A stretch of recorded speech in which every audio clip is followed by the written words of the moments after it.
You were a very famous Soviet dissident, and now you're drawing a parallel between the European Union and the Soviet Union. Can you explain this a bit?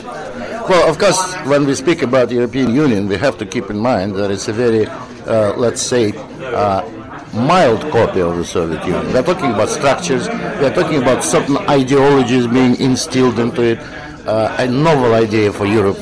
Apart from Nazism and communism, we never had ideologies here, not governing ones anyway. We are speaking about the plans, the direction, the inevitable expansion, the obliteration of nations, which was the purpose of the Soviet Union. Most people don't understand it, don't know it. We do, because we studied in Soviet schools and universities. So the ultimate purpose of the Soviet Union is to create a new historic entity, the Soviet people, all around the globe.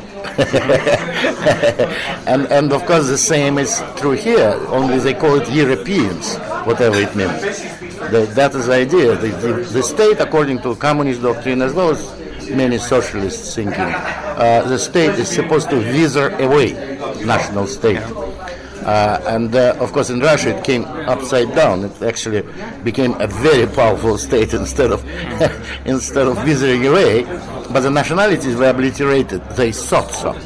But when the time of collapse came, the suppressed feelings of national identity came bouncing back, and they nearly destroyed the country. It was so frightening. Luckily for us, the communists decided not to resist it. Do you think the same thing can happen when the European Union collapses? Absolutely, absolutely. Why? You can press a spring only that much, and the human psyche is very resilient. You know, you can press it, but don't forget, it's still accumulating a power to rebound.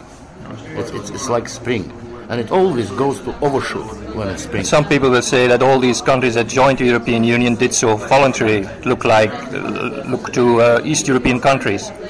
No, they didn't. Look at Denmark, which resisted the Maastricht twice. Look at Ireland. Look at many other countries. They were under enormous pressure, almost blackmail.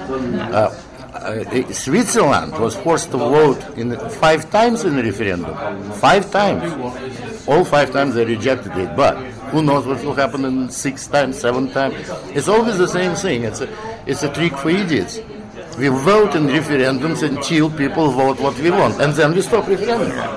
Why we stop? Let's continue every year then, right? No, it's a very simple trick. It's what Americans call shotgun marriage. What do you think the young people should do, or about the European Union? What should they insist for? Democratization of the institution, or just abolish it? No, I think the European Union, like the Soviet Union, cannot be democratized. Gorbachev tried to democratize it, and it just blew up. These kind of structures cannot be democratized. But we have a European Parliament which is chosen by the people. Yeah, but the European Parliament is too big. It's selected on the basis of proportional representation, which is not true representation, as we know. And then, you know, it's so much manipulated, so much. I mean, what do they vote in European Parliament on? The percent of fat in yogurt, you know, that kind of thing. It's ridiculous. It's given a task of Supreme Soviet, a rubber stamp parliament. That's it. If average MP has something like 6 minutes a year to speak in chamber, I mean, that's not a true parliament.